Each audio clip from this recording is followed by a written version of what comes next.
Hey, you there. Thank you for watching. This is Forge the Lions Forever, and today I have a 5v5 custom match here on the Neuroxis map generator. So let's go ahead and introduce our teams and our players.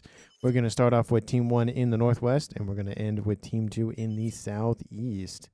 Starting off with Team 1's easternmost player in Batman Gray, it is LCR going first land as a Seraphim. He is an 1100. To his west in Amethyst Purple is a Cybern player of Wetman going first land. He is a 1200.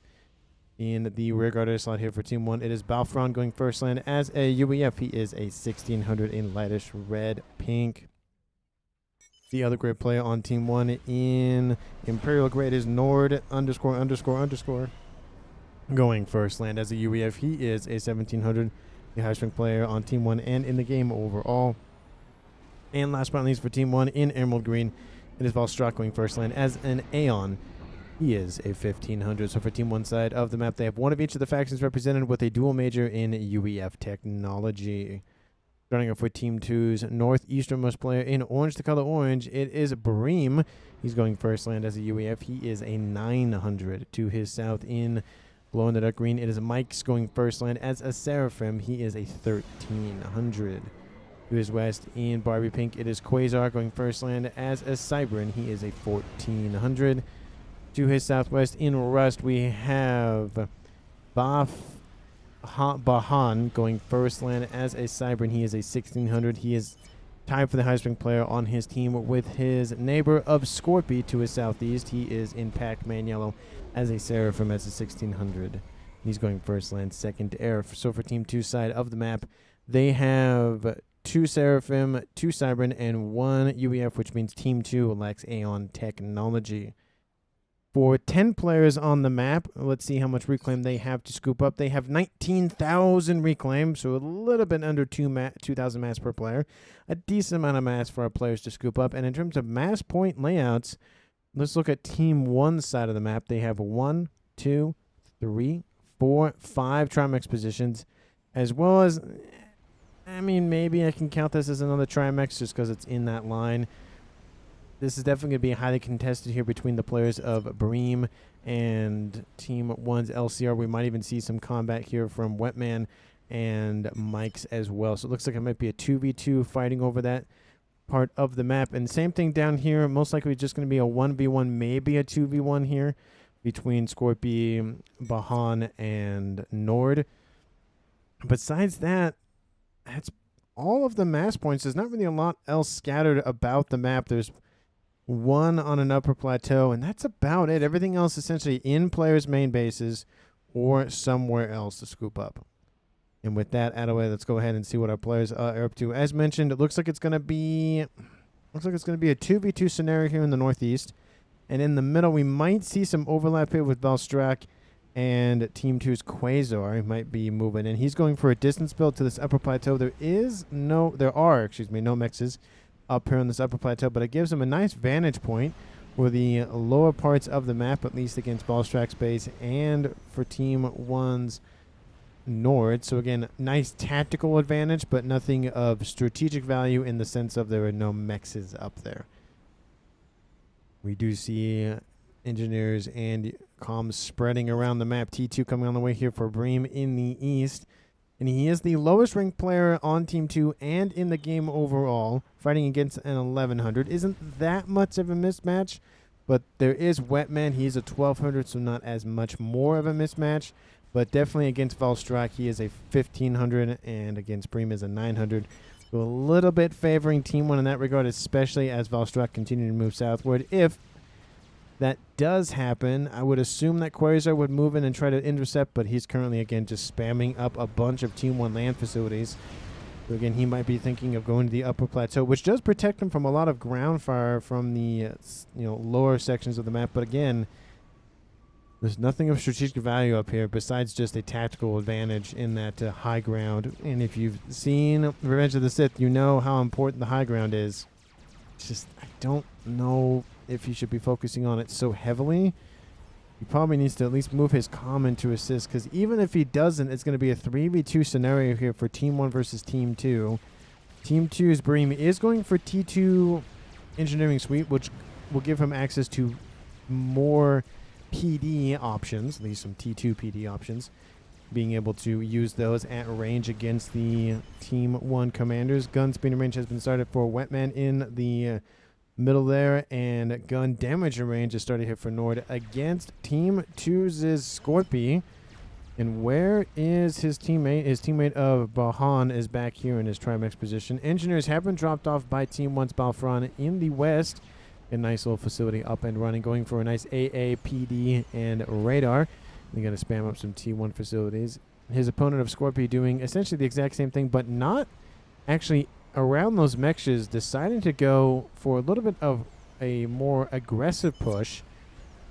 And looks like there are movement orders already decided for those units to be able to move in and intercept those engineers. But facilities are being built here by both players, so going to be a little bit of a uphill battle, especially with that T1 PD, but we'll see how that goes on later on. Speed and range started here for Quasar in the south, and Team 1's Valstrak pushing into Quasar's position.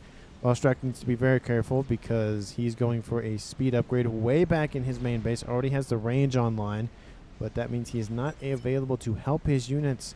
And once this gun upgrade is finished, Team 2's Valstrak will be kind of annoying to deal with, at least for the time being.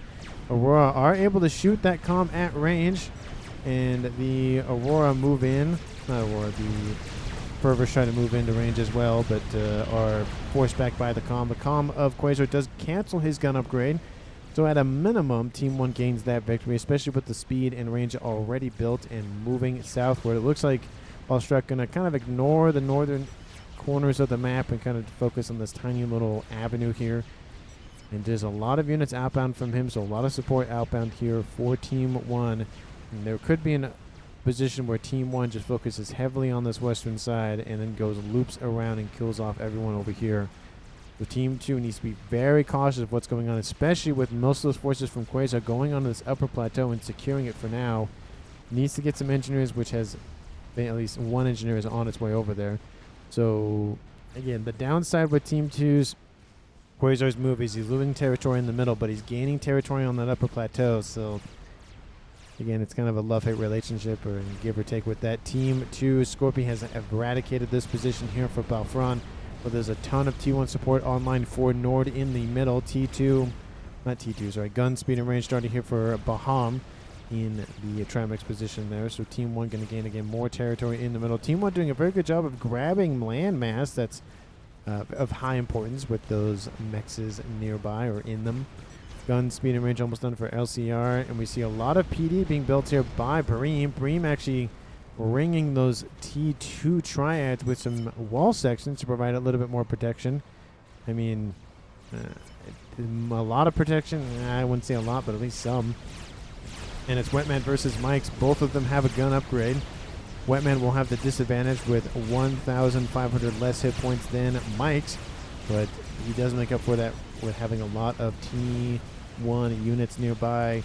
And we do see Valstrak being a little bit surrounded by some Mantis. Perfectly fine there because he has that speed and range upgrade, so not really a huge issue there. Or upgrades, I should say.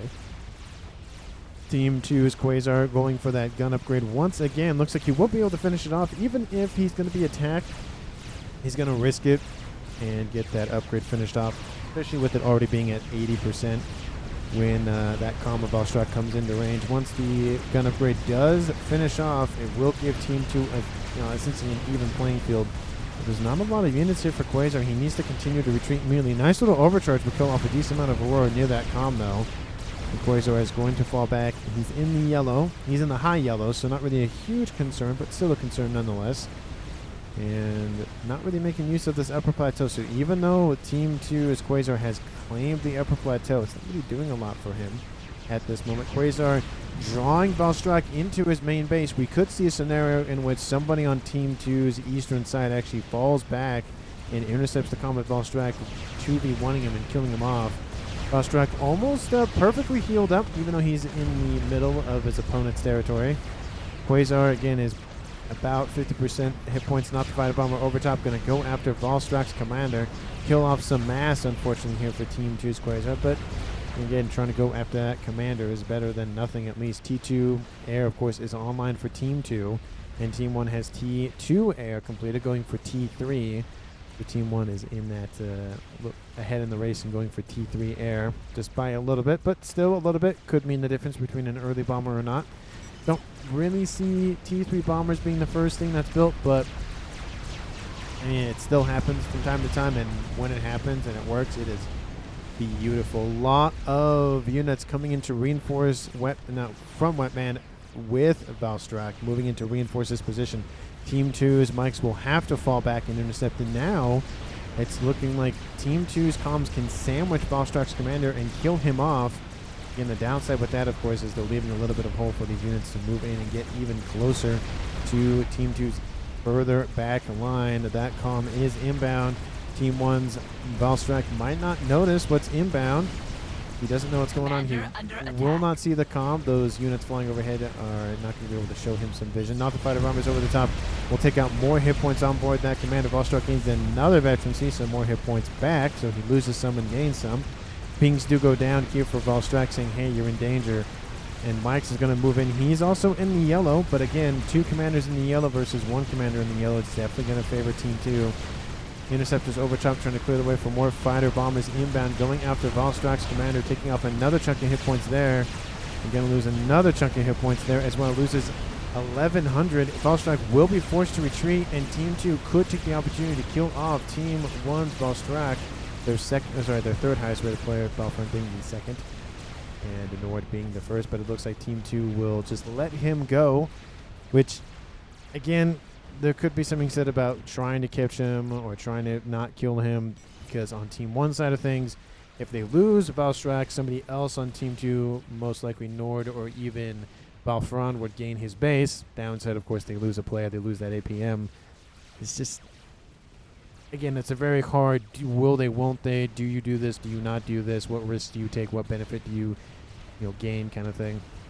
In the Southwest, looks like it's splitting up to essentially be a 1v1 here. Mostly Balfron and a bunch of E1 units outbound from Nord coming in to assist.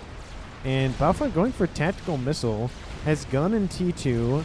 Baham has just the gun on board. And that tactical missile might actually finish, surprisingly. It does look like Baham is going to try to move in westward to try to essentially sandwich Nord here between Scorpy.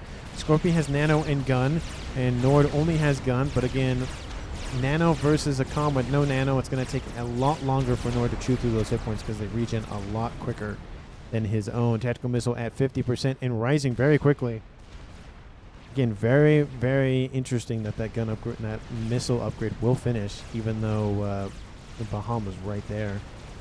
Advanced range coming online here for Valstrak will give him the advantage in this engagement here in the middle. Team 2's Bream doing a nice job of walling off a lot of that front line, making the pathfinding for Team 1's units a lot more annoying to deal with. And in the places where he has holes, he has PD online, so essentially forming his own little kill boxes here.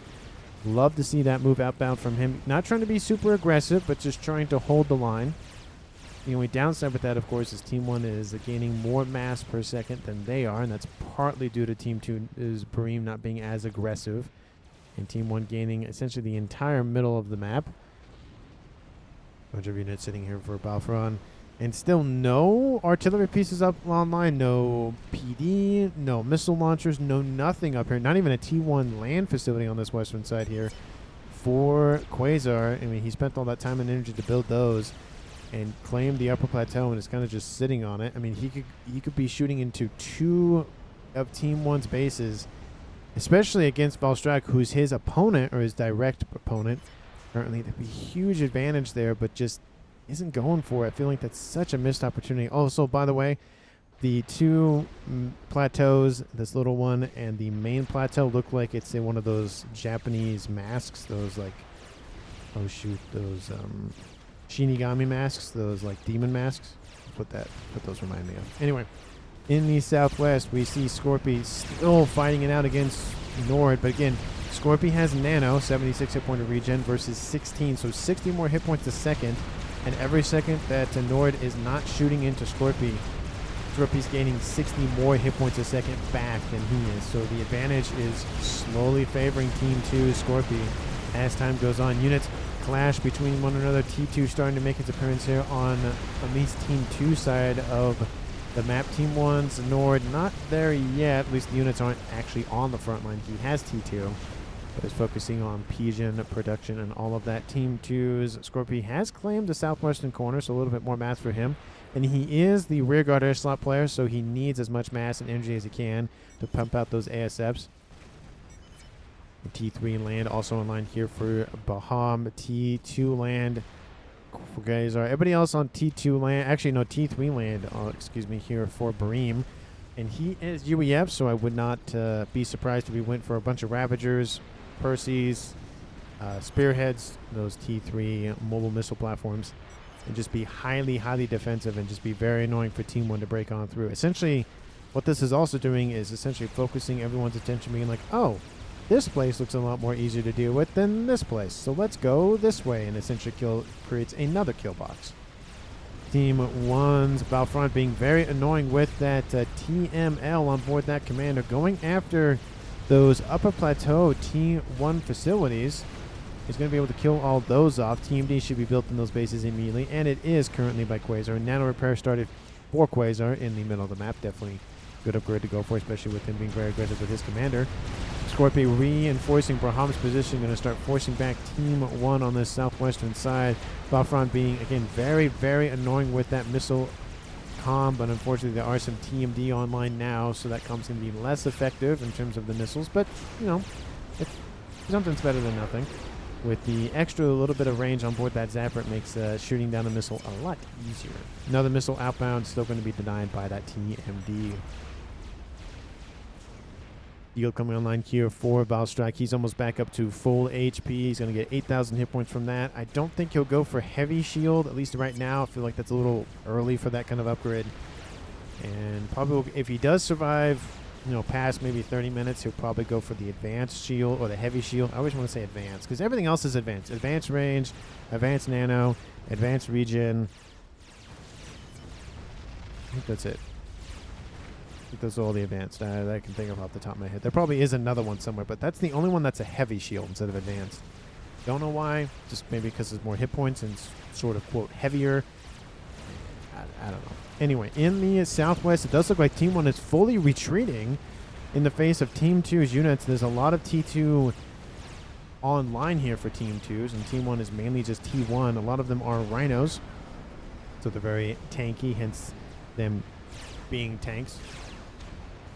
And they're heavy tanks, so it's essentially saying, here's a tank, but it's also tankier, and I'm calling them tanky, so it's essentially tank 3 times in that one sentence, essentially. Nano Repair is done for Mike's. The Mike's will have that online as well, so he has T2 Nano and Gun on board that Seraphim Commander. And Team 2's Bream, again, being very defensive. These units not going to be able to break through for the time being. They are UEF, so these are... Actually, no, excuse me. They are LCRs, so they are Seraphim. They have the Ilshis in them, in that mix, which is, again, I love Ilshis. They're a very good unit, but, you know, when you have a defensible position like this, it's going to be annoying, especially with Ravagers online. Team 2's Radar will pick... Oh, it's not picking up Wetman because he has the... No, he doesn't have Cloaking. He has Stealth, though, so that Radar will not pick him up unless it gets upgraded to T3 Omni. Vision will pop over and see that commander, and the Ravager will not fire. I think it's actually out of range, just barely out of range. Looks like some bricks have actually landed here for Team 1's Wetman, coming in to annihilate the rest of this position. T2 has been upgraded for that facility, but it's not going to last very long. So all of that effort, all of that work, and nothing comes of it. That's definitely a missed opportunity here for Quasar. And again, he could have built TMLs, he could have built PD, he could have built literally anything and started shelling either this position or this position, or even made a play for going for the rearguard air slot play. There are some TMDs online, but you know, you spam enough missiles, it might be enough, but definitely a missed opportunity here for Team 2's Barbie Pink player of Quasar. Bricks online here for Team 2's Baham as well. And we have Balfron, Bream, and Baham. Bahan, not Baham. I'm combining Bream and Battlefront, and we get Baham. Anyway, we see some counter T2 tanks. These Riptides, they're nice because they are amphibious, but they don't do as much damage, but it is being augmented by Percy. So Team 1 has fallen back to what they would consider a better position. They're starting to force their way back at least a little bit. Team 2 is still trying to build up infrastructure, so it's very much a back and forth between these two players in the southwest. Team 2's players have actually started retreat, and Team 1 is actually going to continue to press the attack. Of course, this is the stage in the game where both teams have to be aware that strats could be a thing. Sniping could be a thing. Gunship spam could be a thing as well. So just being very careful of where their comms are, how many hit points they have, and how long it'll take to get underneath shield coverage. And how much shield coverage you have, essentially. Or AA, or whatever the case may be. And Team 2's Mike's not pushing the middle here, going for the eastern side, trying to force back LCR. Doing a very good job of that, to be fair, as he moves in with that. I was looking here at a mobile missile launcher, but no, they are demolishers. In the west, another attack outbound here from Valstrak. Lots of Team 1 PD online, lots of blazes, and now some harbingers coming online here for Valstrak as well. Quasar is all by his lonesome without the assistance of his teammate Mike's. It's going to be very hard pressed to force this attack back. There are some Ilshavas as well online here for Quasar, so he does have that unit available to him, donated by his teammate. But there's a lot of pressure here. I do love this play out from Mike's as well. He's using the upper plateau very effectively, just constantly throwing artillery shells down there. Takes out groups of units pretty well due to that damage on board those Zui there. And a lot of the momentum has actually dissipated here for Valstrak. He has his shield still. He actually has the heavy shield, so he did go for the heavy shield upgrade. Overcharge into that comm of Valstrak. He'll be fine for the time being. Quasar going to try to force him back. More PD coming online as time goes on. Engineers here to reclaim. Unfortunately, they're being shot down by the tickle cannons. And honestly, that is such a good use of the tickle cannons. Going after all of those weaker engineers, being able to get killed very, very quickly.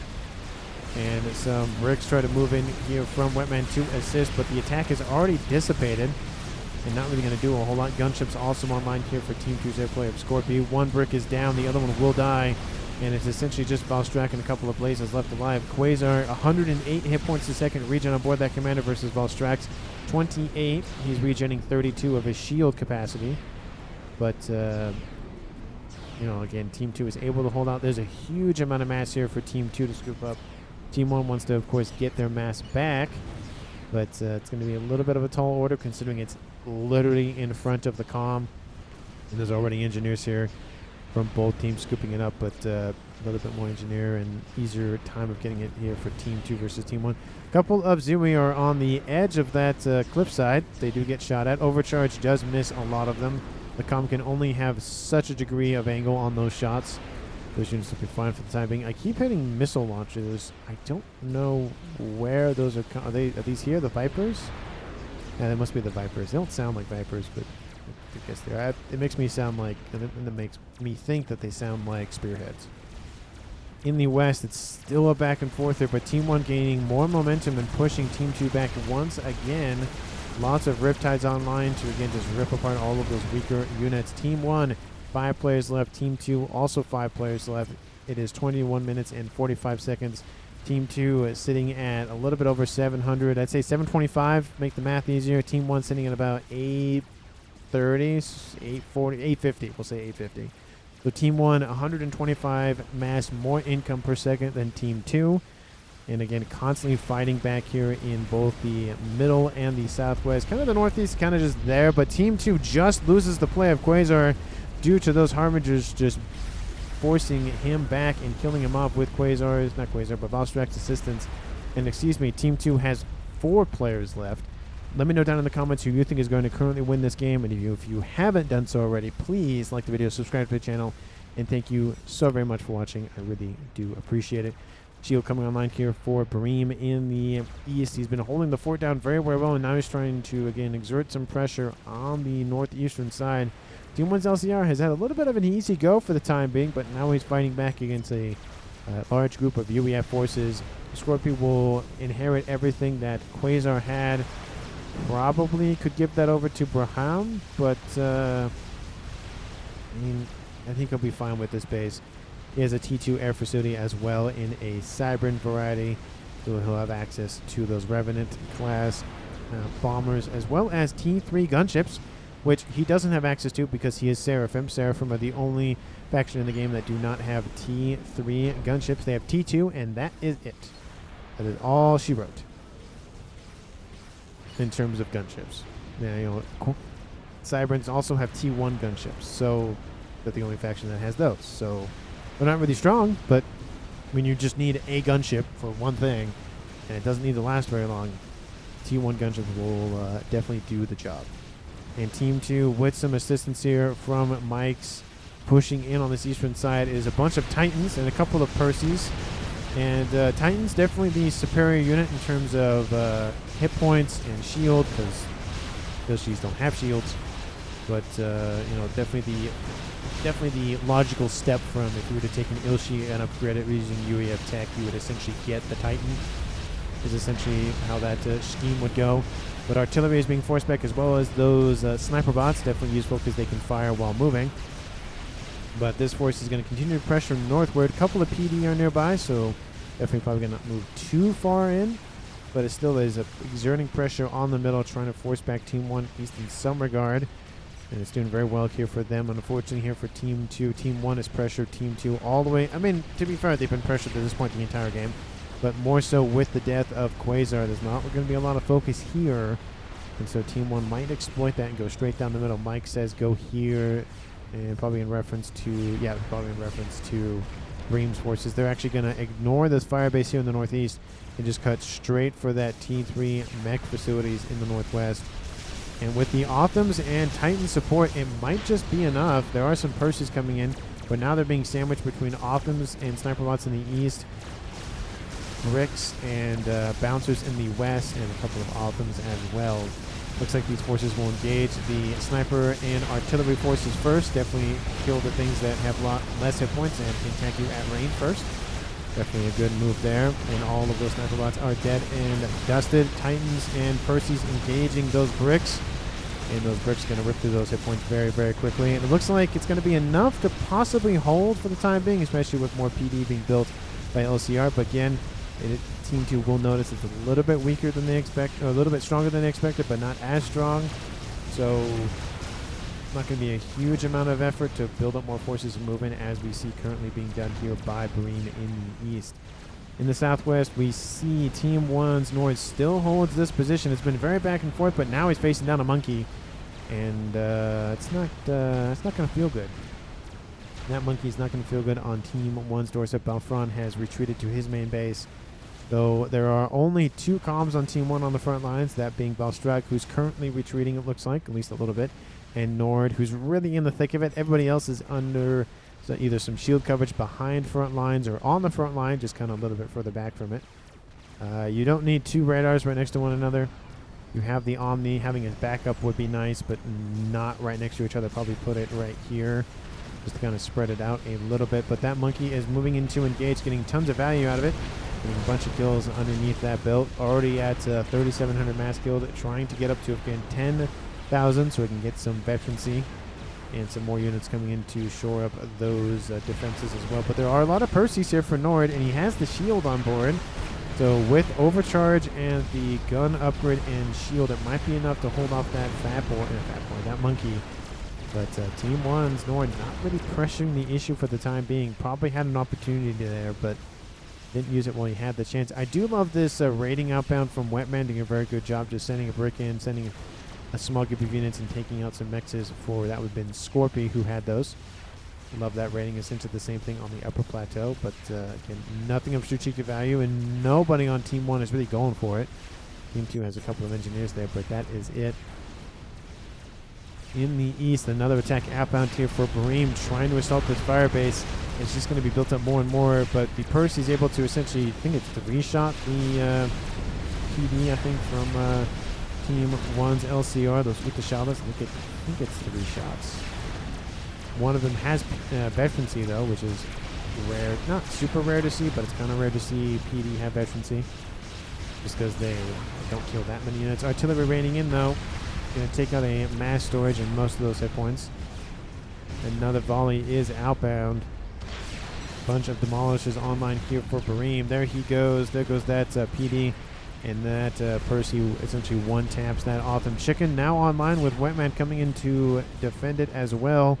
LCR, where is your advanced regen and nano commander nonsense? Being very tanky for that chicken. But looks like the forces here from Team 2 will retreat. Team 2, do you have adequate defenses? No, you do have more. Percy's just running forward. Probably need to group those up, get them kind of spread out, and being very, very annoying as those Percys usually are to deal with. And at this point, I think I'm going to speed it up a little bit. Yeah, we have a chicken attacking in the northeast, but it's not really pushing on Team 2. Oh, you know, I have to say something and then it happens. But it looks like it's just slowly encroaching on Team 2's territory. There are more and more Percys being built all the time, though, so Team 1 has to be very careful not to just donate mass at this point. Team 2 has the only player dead so far. That would be Quasar. Team 1, again, 1.4k mass. Team 2, 1.2k, with 5 players remaining on Team 1 and 4 for Team 2. And Autumn's come in and bricks as well to draw some of the fire away from the chicken. Unfortunately, all of those units are now dead. Nice AoE on all of these units outbound from Team 2's Bareem. But most of those units are now dead and dusty. You need to get those Percys in range. Go after that chicken. Titans are not really going to do the job, unfortunately.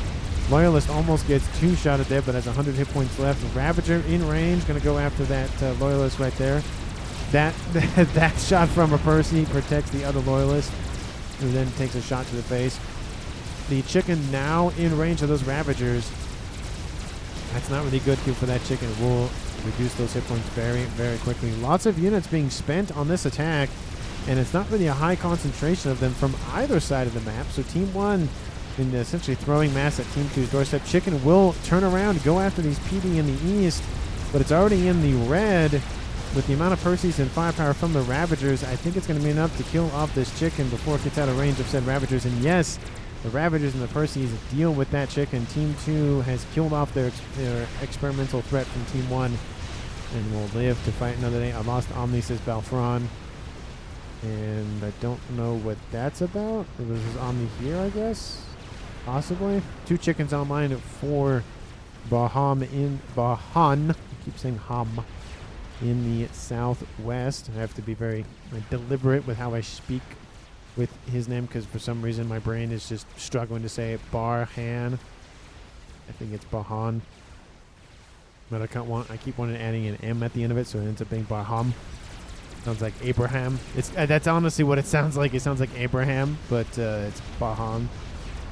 So my brain is little crosswire today, but of course, you know, that's pretty typical here for me. My brain usually functioning on like 80% power, but well, you know, I'll deal with it. Doesn't help that I keep switching sleep schedules from day shift to night shift like every other week, so my brain is constantly trying to readjust, and that doesn't help. It definitely doesn't help, but for the next at least couple weeks, I'll be on day shift, you know, for the entirety of the week and whatnot, so it won't be that much of an issue, but there's only so much my brain can handle going from, yeah, you're working from 8 a.m. to 4 p.m. and then switching next week to 8 p.m. to 4 a.m. It's very very rough on my body. In terms of my brain functionality. My body, I'm a night owl, so it helps with staying up late, but I don't know, the whole switching thing definitely throws me through a loop once in a while. The Monkey Lords not wanting to push in, using their longer range cannons to just poke and prod on Nord's mobile shield units, and a lot of them have actually lost their capacity, and those monkeys are definitely focusing on that. I would assume a crab is under construction. Yep, there it is for Barhan. That's usually the next logical step. You go 1 monkey, maybe 2 monkeys, then crab. Some people skip monkeys and go straight for crab. Second chicken online here for Team 2, and I love this from Bream, doing a very good job getting engineers out immediately and going for reclaim. Love to see that here for Bream. And he is facing down a decent amount of threat from the east and the west. A couple of bricks to the west. And we see any sort of experimentals for Wetman. Nuke online for Team 1's LCR. That's going to be devastating here for Team 2's eastern front if they don't get an SMB online. Do they know about it is the question. No, they do not. Team 1, do you have anything else in the clip you would like to share with the class? Another nuke online for Battlefront, so 2 nukes and a satellite under construction here for Team 1. Large group of forces here for Team 1's Valstrak, maybe waiting for a Colossus. Yep, it's in the green, so it's about to stand up. Team 2, do you have defenses online? They're going to get a crab here pretty shortly, which we will do a lot on the longer range front. Bricks trying to assault the west side of Bream's wall and draw forces away from this chicken, which is receiving firepower to the face and some artillery to the head, so not going to feel good about that for that chicken. Chicken dropping hit points very, very quickly. Optim's trying to assist, but there's just too many Percy's online. Artillery raining in all the time, doing tons of damage here. And Mike's needs to shore up defenses on this western side. Bricks are actually bricking their way through, making their way through their brick wall that is in front of them. So the units known as a brick wall are able to get through walls. It's almost like they have a home field advantage or something with the whole knowing how walls work and whatnot. There are some sniper bots online here for Team 1's Valstrak, and I say some. He has 17 of them. Currently, 15 of them are right here. That's a lot of long-range firepower. And there are a couple of artillery pieces online as well here for Team 2's Mike. So while he's not necessarily focusing so much on this western front, he's doing a really good job on this upper plateau, utilizing his environment to his advantage. And that army from Team 1 only getting closer. And he's also putting some sniper bots up here as well. So trying to use that very, very deliberately here. And those artillery pieces getting tons of value out of it. Especially kind of just softening up the forces for Team 1 and then allow the defenses for Team 2 to hold out. Crab is online. And the suits there is online as well, which will give Team 2 a ton of vision. You can see as that the circle expands. Actually, the better position would have been put it on that upper plateau or, up here on this main plateau. But, I'm not playing the game. I'm just commenting on it. And that is the range of the vision right... Wow, that's actually a lot more than I thought. The range at which the soothsayer sees doesn't change. It's just, of course, the map size and all of that. That is a ton of range here for Team 2's soothsayer. Look at that. Look at all the range on that thing. Team 1 can see an attack coming in from a decent while away. Monkey assaulting that front line, but has a chicken to deal with. Second chicken is being built. Chicken needs to be turned around and face the music that's happening here. Loyalists causing a little bit of EMP nonsense here for Team 2 to deal with. Sniper bots up top, doing a very good job in defending from the skies almost. And can that Colossus grab units? I mean, there are some units down here, but can he grab units from up here would be a nice little interesting question. And Monkey moving in. Chicken focusing down the Monkey, focusing down the chicken, focusing down the Monkey. And there are some offense that could easily be used to assist with going after the Monkey, but the Monkey might just win this fight. Oh, just barely. The Ironstone will activate in that base. That's not a good sign here. Team 2's Bream has done a very good job in forcing back LCR once again. How's the nuke going here for Team 1? That's almost loaded. This one is very close to being loaded. Team 2 needs SMD. They do not have it. And it's going to hurt. Attack in the middle has commenced between the Crab and the Colossus. The Crab actually walked very far forward, acting as the shield for all of the PD. Team 1 bombers over top trying to shore up and take defenses out. The Crab has been defeated. And the Tickle Cannons with some Ether Shallow support will take out said Colossus. I feel like Team 2's Scorpion could have held that back a little bit further. Defenses would have been taken out. But at least at a minimum, the Crab would either mostly be alive or barely alive at a minimum. Tickle Cannon's doing a very good job in ripping through all of the hit points again. I don't really like Tickle Cannons. The Cerberus PD, they're not really great, but again, 1,000 venting to kill anything. Valfron launching the first nuke of the game here from the northwest. Where is it going? Going for the main base here for Mike's. Mike is going to be assailed here by that nuke. That's definitely going to hurt. But unfortunately for Team 1, it's probably not the best target to go after. SMD was online and loaded. SMD is online. Could have taken out the middle section right here. Could have gone for Bream in the east. Maybe LCR is going to use that nuke against Bream. But Team 2 will now be on hyper alert with the nuke online, at least the one of them. I don't know if they're expecting the second one. They haven't. Well, they've scouted the second one, so they know about both of them. So definitely not going to be a huge surprise here. Nomad satellite is online. Is that his only one? Nope. That is not his only one. Oh, and excuse me, I almost forgot. Kaboom! Takes out the entire base here for Mike. Essentially neuters him for the time being. He's going to be on defense duty for a very long time. The monkey did charge in, was killed off. So not really a lot of progress made here for Team 1. They're kind of just crashing on Team 2's doorstep. Second Colossus online. And it's going to run into a no experimental base here for Team 2. So that's going to hurt. PD is still online, and Engineer's being scooped up by said Colossus, but Team 1 is going to be able to walk through this door pretty easily. And those Uthashalas on that northeast, or actually the southeastern ridge of the northeastern plateau, proving to be very, very useful in shooting down. Their angle of attack is just enough to be able to hit all the units down here. And they're far enough. Well, this one can't shoot because of the angle, but most of them can fire because of the angle at which they're firing. PD are being ripped to shreds, but they're doing a really good job and dropping the Colossus to the yellow at a minimum. The monkey is almost done being hyper-focused here by Scorpion. He needs to finish it off. If the monkey finishes and is able to get to the Colossus in time, they might be able to save the suits there. But I do not know. SMD has been targeted. It is taken out, but nothing was loaded luckily here, so it's not a huge loss. But Team 1 will now know that this is a place that can be attacked. Satellite is annihilated. No, satellite. The suits there is annihilated, and what I love to watch is just the collapse of the vision. Oh, it happened too fast. You can kind of see the ring collapse. Very fun to watch it, but the monkey will be the savior for this base. Also, the PD have done a very good job of that as well, but monkey will get a bump in veterancy. Team 2 will be able to stave. There's a T there. Stave off destruction over here and just gain another chunk of mass. Team 2, how's your reclaim? 180,000. Team 1 at 108. Income's about the same between the teams.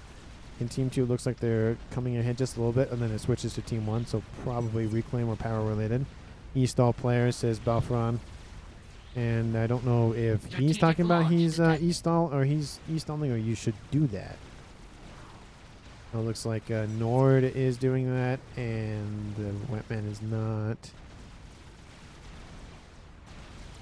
And it looks like only Mike's is stalling just due to the fact that his base is just up in smoke, so he's kind of having some troubles here. But a bunch of artillery pieces online here for Team 2's Bream, both in the T3 variety and the T4 variety. Percy's moving to intercept, and Titans as well. The chicken will rip those apart very, very quickly, but once those Percy's come into range, it's not going to matter. Nuke lands trying to go after Bream's commander. Gets out of the way, but his Omni is down. His main fortification is down. Team 2 has a nice hole. They now have to plug no SMD, says Balstrak. And the SMD was just built. I killed 2 SMD, says Balfron. Nobody has one now. And yes, that is the case currently. However, Team 2 is building a new one as we speak. If that nuke does load in time, which I think it will, it's going to hurt Team 2's air grid quite heavily. But that Fatboy is pushing back the chicken. The chicken will die here. The chicken needs to turn around or do something, because these units are flooding into Team 1's base.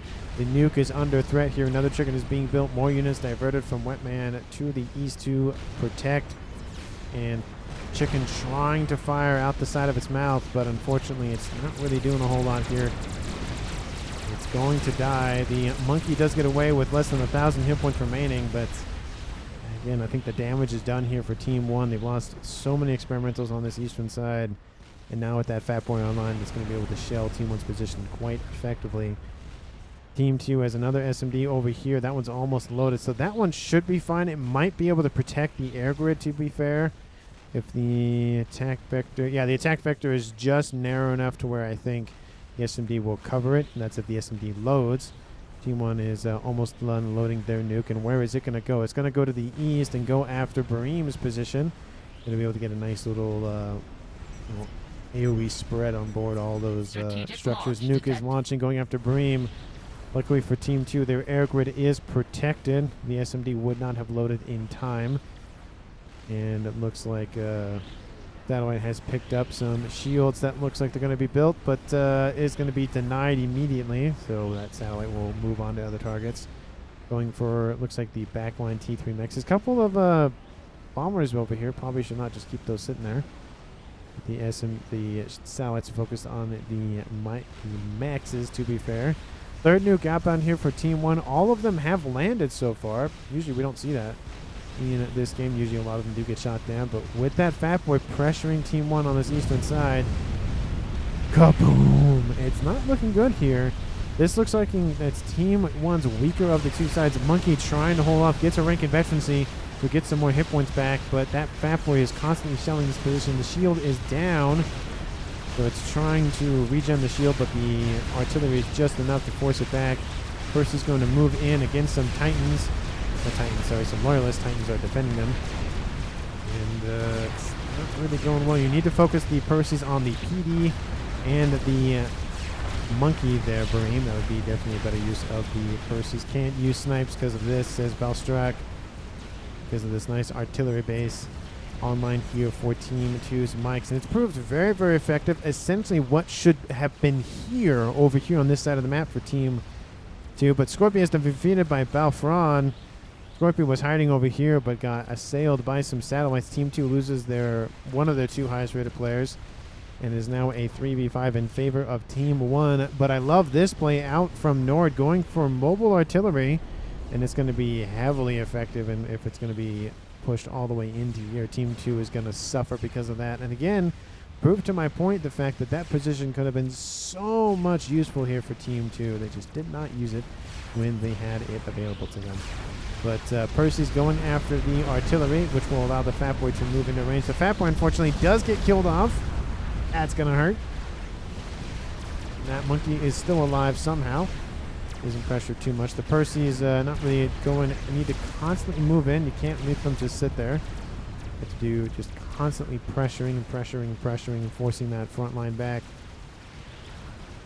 Now with the demise of Scorpy, the air player here for Team 2, which we haven't really seen a lot of air from either player, at least being used. Team 1 has a decent amount of air online, to be fair, sitting at 272 ASF. Team 2 sitting at 192. So all of them kind of not really just doing a whole lot. They're being built, just being used, just to be there.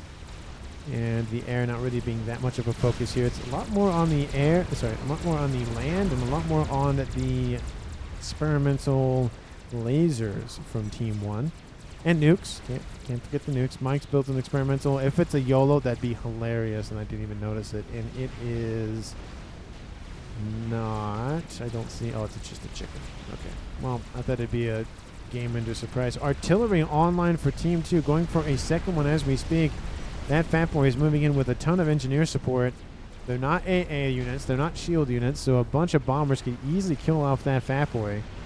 And especially with those, actually those are Corsairs outbound from Bahan. That could easily be a nice target here for Team 2 to go after and provoke the air fight that has been waiting for a long time to be utilized. Artillery focusing on the air grid here for Balfron. Is building more shields to protect it. So one artillery is not going to be enough for that push. Strap bombers over the top here for Team 1's Balstrak, going after some Team 1 units. I mean, they're using them, so it's better than nothing. And Crab has now joined the ranks here for Wetman in the west with a nice little Rambo preset commander with its 400 hit points a second regen. Build AA with factory, says Balfron. Corsairs over top, do exactly what I say. Go after the Fatboy. And Team 2 not wanting to engage the main air fight. And all it's going to do is allow that Fatboy to be more and more protected as time goes on. Not going to be a really good thing here for Team 1. Or for Team 2, excuse me. Shot bombers over the top here for Balstrak, going after something. But just get shot down immediately. Looks like they went after the artillery base. Took out some of it. And they'll be able to deal with the rest of it, it looks like. Bomber drops its payload, lands, picks up the shield and most of that artillery. And that Shocker will get out of range of most of the missiles outbound from those monkeys. But Team 1 has dealt with that artillery base. It's been a nuisance there for them for a while. Shocker is going to drop its last bomb of the day. Unfortunately, missed the rest of that artillery. Will be shot out of the sky. Some Corsairs going to come and take out the additional shield. and some more of that artillery emplacements. In the east, Bream is collapsing. Team 1 pushing back with a chicken, a monkey, and a Rambo with a crab to the west. It's not looking good here for Team 2. Team 2 had a huge thing going for them, but just they petered out right about here. Had they gone, you know, however many meters or feet, whatever, west, it would have been enough to take out one of the nukes, which would be very, very useful. Unfortunately, it is not the case. And Bream didn't even rebuild any of his mechs in his main base that were destroyed, so it's not really looking good here for Team 2, at least on this eastern side. He has rebuilt his fire base, though, with some e-storages. Would not recommend doing that, especially right now. Pigeon is down, SMD is going to go down, and Bream is going to go down right here. There he goes. The laser going to go after those Ravagers and then go after everything else. And Bream is going to be hyper-focused by these bricks and the Monkey Lord. There he goes at 44 minutes. Team 2 loses another player. And it is the lowest ranked player of the game at Bream. He did a very good job. He did a very good job in this game. Definitely praises to Bream for what he'd accomplished in this game. Just needs to pressure a little bit more on that front. Just had he moved his units a little bit further in, it probably would have been enough. To at least prevent the push that we currently see. Artillery still landing against the air grid. Not going to do a lot of damage, unfortunately, doing it. They highly shielded up. And Fatboy on the upper plateau saying, ha ha ha, I see you, ha ha ha.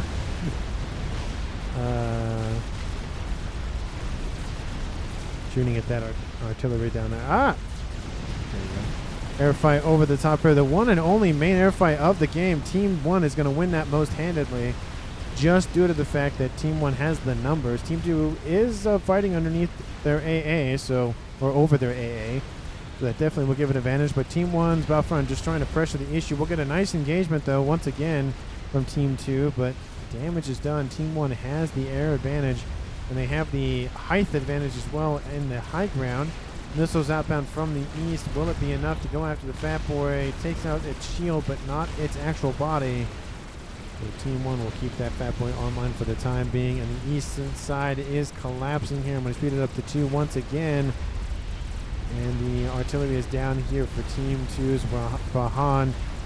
And he has multiple crabs here just sitting there hanging out. Brahan actually control K, seeing that the game is over. And it will leave Mike's the sole surviving player of Team 2 Hero Factory, says Balfron. And there are multiple Fatboys now shelling the Soothsayer once again. Mike sitting underneath some shield coverage, trying to stay online. Chicken is nearby. PD online. Mike's going to meet his doom. Overcharges, takes out a chunk of hit points on board. That chicken can actually walk right by it. Takes out more hit points. Mike takes out the chicken. The Ion Storm will activate. Will he die to the Ion Storm? Yes, he will. He'll die to the Ion Storm. Oh, that has got to hurt. But he went out with a bang, quite literally. The MVP of this game, honestly, for Nord's use of the upper plateau, I'm going to give it to the Nord ____. Because Team 2 had that capability of Quasar. He had the position secured. He was running units all the way around, but could have easily built T2 artillery, could have built missile launchers, could have built just tickle cannons. Literally anything on this upper plateau would have been better than what had actually happened, which was not really a whole lot. Team 1 came in, cleared it out, left, was like, nah, it's fine. Came in with the mobile artillery and just shoved it down Team 2's throat.